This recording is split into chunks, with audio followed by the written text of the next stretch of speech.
in association with Kutumb app. अनेक ग्रुपों से पाइए छुटकारा, आपके संगठन का अपना ऐप कुटुंब ऐप।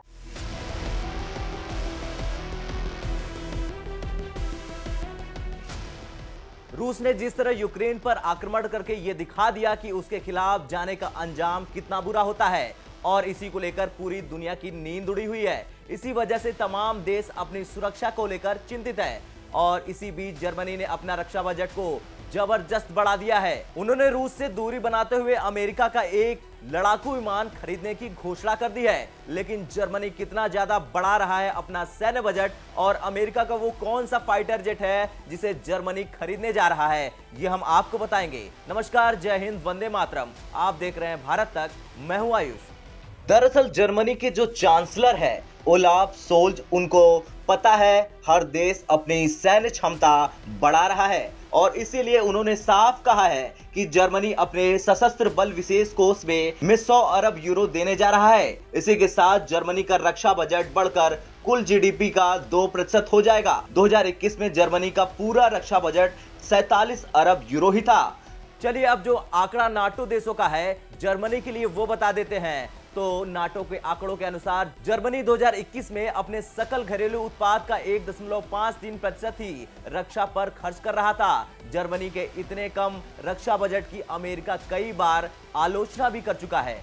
इसके साथ ही साथ जर्मनी रूस के साथ अपने संबंधों को लेकर भी विरोध झेल रहा था और इसीलिए हाल ही में जर्मनी की सरकार ने घोषणा की थी कि वो यूक्रेन के प्रत्यक्ष रूप से हथियार और दूसरे साजो सामान भेज रही है।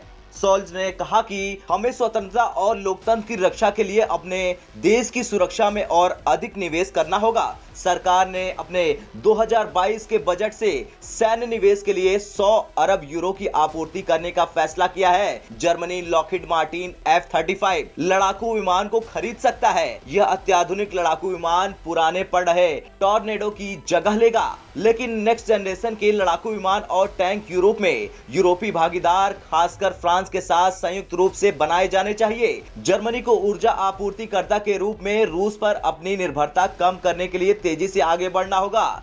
जर्मनी ने इस हफ्ते रूस के साथ अपनी नॉर्ड स्ट्रीम 2 गैस पाइपलाइन परियोजना को भी रोक दिया था। जर्मनी अपने रक्षा बजट और रूस के साथ रिश्तों को लेकर लंबे समय से अमेरिका समेत पश्चिमी देशों के विरोध का सामना कर रहा था। खैर, जर्मनी ने ये जो कदम उठाया है वो काफी महत्वपूर्ण इसलिए है क्योंकि इस वक्त जर्मनी सामना कर रहा है अपने रक्षा बजट में पर्याप्त निवेश नहीं करने के चलते अमेरिका और नाटो में शामिल अन्य देशों की ओर से आलोचना का। और अब जिस तरह से यूक्रेन पर रूस ने आक्रमण किया है उसको देखते हुए जर्मनी अपनी रक्षा और सुरक्षा नीतियों में महत्वपूर्ण सुधार कर रहा है। यही वजह है कि जर्मनी ने अब इतना बड़ा कदम उठाया है।